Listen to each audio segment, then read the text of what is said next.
Hello Leo, thank you for joining me for your weekly forecast for week commencing the 27th of August for the Sun or the Ascendant. Now, although there was a full moon late last week in your sector of longer term resources, and you are being asked to make a good balance between your spending decisions in the here and now and be an understanding of how that can feed into your future sense of security, that full moon did have some upsides because it dissected and linked into a very fortuitous angle which has been going on between Saturn, structure, and Uranus, enterprise, and being a bit more independently minded around your work, where Saturn's in the part of your situation that's to do with the precision, the actual delivery of work, the hard graft that goes in. So this combination suggests you could turn this full moon into a real success. It can be a time to look at things afresh and find new ways of doing things which can spirit up a greater return on your effort and resources. But also, of course, Mars ended its backward journey last week, which began in June. So you have an opportunity now to really get to grips with things and feel much more businesslike. You may find that your physical vitality really starts to improve this week. It is true that there's a clash between Venus and Pluto still on Monday and Tuesday. If someone is dangling some kind of carrot, just try to work out what their motive is. It may be entirely genuine, but equally it might not be. And they could really charm you with their spiel about why this would be a good thing to do, but it may not be. And of course, Mercury, your wonderful occupant at the moment, continues to sparkle with Venus like it did last week. And this gives you a great opportunity to enjoy some lively, fun, and even flirty conversations. And text messages can ping back and forwards. And again, it's an opportunity to enthuse people with the ideas that you've got that are a bit more individual and a bit more creative and about what you bring to the party. But the standout influence this week goes between Jupiter and Pluto. Pluto also, along with Mars and Saturn, is in the part of your scope to do with how you are of service to people, your sacrifices, but also health, fitness, diet and work. The angle to Jupiter, which is in the part of your situation to do with your home, suggests that something you've wanted to reorganise can just, after loads of frustrating obstacles and delays, can just fall into place just as you want. And that can be richly pleasing and rewarding for you. But romantically, if you are footloose and fancy-free, that playful angle between Mercury and Venus is definitely one for giving you the confidence to reach out and connect with people. And it could be someone at work who takes your fancy, or a person you meet in an everyday environment, such as the supermarket queue. It's been a real pleasure being with you. I'd love it if you would like or comment on this video, or if you've yet to do so, please do subscribe to this channel. Thank you. Hello Leo, thank you for joining me for your monthly forecast for August for the Sun or the Ascendant of your sign. Now, I do believe that there's going to be some doom-mongerers in the astrological firmament, especially on YouTube, because August has a lot of retrogrades. Retrogrades can obviously have a big impact, and this month too, I feel, can be particularly impacting on your situation. That concerns Mercury in your sign and Mars initially in the sign of Aquarius. But the three outer planets, joined by Uranus on the 7th, when that slams on the brakes, they go into a retrograde each year for 5.5 months. So in itself, this is something that's an annual phenomenon. The world doesn't come to a halt each year because of that, and it won't this year. So we have to be really excited for you that the Sun, the orb, is back home with you as this month begins, investing upon you huge amounts of enthusiasm and energy, which is ramped up further still from the 3rd through to the 10th, because there's a wondrous right angle between the Sun and Jupiter. This can give you a lot of added enthusiasm, can make you hugely kindly, which you often are anyway, but I think that could be invested on someone in your family or locality or a good cause. If there is something that really pulls at your heartstrings, you'll probably want to do something to help someone in some kind of tangible way, or you could be hugely enthusiastic and encouraging. Of course, the Sun square Jupiter does have a downside. We can promise more than we can realistically deliver. We can get into situations where we're in the blink of an eye connecting or committing to something that actually could limit our own potentials and individuality. So just be aware of that. And of course, Mercury started to go retrograde in your sign last month and will be so through to the 17th of this month. That suggests for you that a creative strand could be a bit stop-start this month, and at times that could prove to be frustrating. That's inarguable. But you know, when you get to the 2nd of September and look back to the start of August, I do feel that whatever ideas come and go, the one you finally settle upon will be the one with the greatest merit. So there's just going to be some fluidity about this. And the key with Mercury retrograde is to do what you can do and influence in the most precise way. Ensure that your communications are crystal clear. Check that other people have the same understanding of you in terms of whatever you're trying to achieve. That's just standard. But just also factor in that things might not necessarily go exactly to plan, and then that can limit the amount of frustration. Now, on the 7th of this month, I've already mentioned that Uranus goes into retrograde. Now, Uranus is in the part of your horoscope that's to do with your worldly interactions.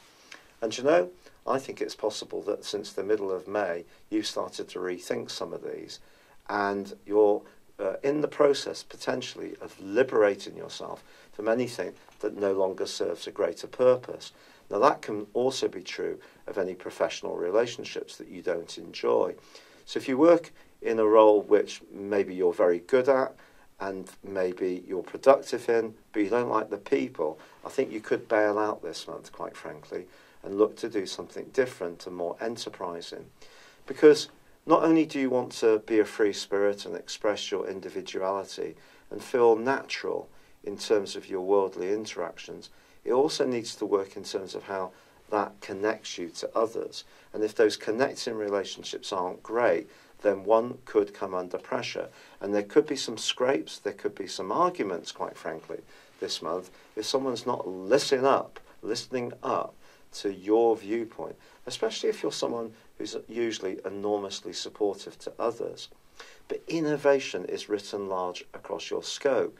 And because Uranus is forging a fabulous link to Saturn, and both these are the co-regents of Aquarius, think like this. Think that any progressive steps you make that are well-researched, thought through, and implemented in a very thorough way can definitely see you moving forwards in an exciting way in terms of your public identity, how you feel about yourself, or even how you earn a living. However, on the 7th, we also have the move of Venus into its other home sign of Libra. Now, this is all about everyday communications. Now, you're going to have a real gift for just enamoring people, of impressing people. You are one of the most charismatic members of the Zodiac. Sometimes I feel that it's true to say that Libra people can be actually a lot shyer and reticent about promoting your qualities than perhaps the public archetype is there. Perhaps sometimes you can get a bit caught up inside your own self and be a bit more fixed with what you know, but be outward looking, particularly if you are wanting some kind of relationship progress. Venus can certainly help you in this regard. You may even get some kind of new vehicle which could really excite you, or some kind of stunning new piece of hi-fi kit, or a new computer. If you like that kind of technology, love it in fact, that could be a point of passion. If you are single and are interested or open to the more modern ways of connecting to others, then Venus can definitely help you here too. On the 13th, however, Mars, which has been in your sector of of relating since the middle of May, well, that reverses back into your sector of practicalities of work and health. But for 3 weeks of this month, Mars is clashing with Uranus. And that's where I think these relationships are so important for you, your worldly interactions.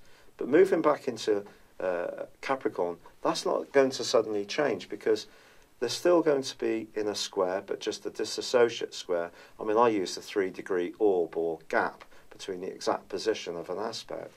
And I think that that can almost ramp up tension a little bit more if you're being really so conscientious that you feel overburdened with other people's needs and demands. So just continue to focus on the need for liberation, even though Uranus is in that challenging angle with Mars, which can cause some tensions and rows, and also is going to be going into a retrograde, which could in some ways see you rethinking some things, and things can be off and on, especially with Mercury retrograde as well. But that thing brings us through to the 18th of the month. Mercury comes out of retrograde. It's not going to come out of shadow until the 2nd of September. But I think generally, if there has been a bit of a blockage, if things can start to flow, so a great sigh of relief. But on the 23rd, the Sun moves into Virgo, which is about resources. If you have been working hard on your individual talents, ideas and strands, the move of the Sun into Virgo can give you an earthy appreciation of how much progress you've made and how far further you want to go. But it's not just about money and materialism for you, the Sun's move through this area. It's also about the core things in your life, and my life too, which make us feel healthy and sound in our existence. So we can get caught up in more sugary things when any planet goes through the second house. And what the Sun's asking you to do is to eat really earthy food. So as much raw stuff, sort of great carrots and beetroots, and get as much nutrients out of your diet as possible. And if you are a bit of a sweet freak, try to limit it more to treats on particular days, rather than being always reaching for the chocolate drawer all the time, or perhaps it's the Prosecco. It just depends on your situation. So a little bit of self-discipline is going to be required, particularly on the back of the full moon, which occurs on the 26th, and your resistance can actually, quite frankly, be really low. You could find yourself even wanting to splash out in the next couple of weeks, but just stay conscious of any financial obligations and responsibilities. This particular full moon links in brilliantly with that wonderful link between Uranus and Saturn. So it's possible that if you are someone who is enterprising, you are wanting to make progress around a business issue, that your sensitivity to others in terms of in close interactions can be a real asset too. But then Mars straightens itself out, goes forwards on the 27th. This is something to really be happy about, to be honest. Mars is going to stay in Capricorn through till the middle, just about the middle of next month, September. So that need to work hard on the detail of things, to be very applied, to be very self-disciplined, is going to be very strong. But Mars can also give you added vitality if you're looking after the core needs of your very being, which the Sun is asking you to do. And of course, Mercury will still be in your sign, seeing you needing to express your individuality. Venus is asking you to charm people, and you can certainly do that.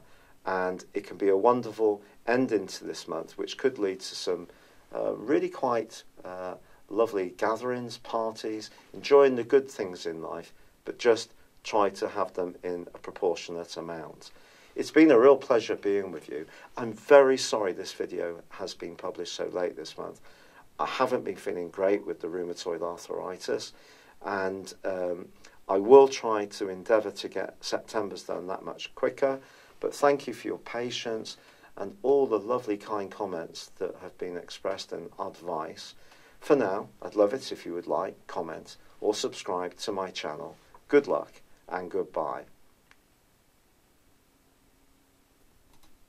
Hello, thank you so much for watching my video.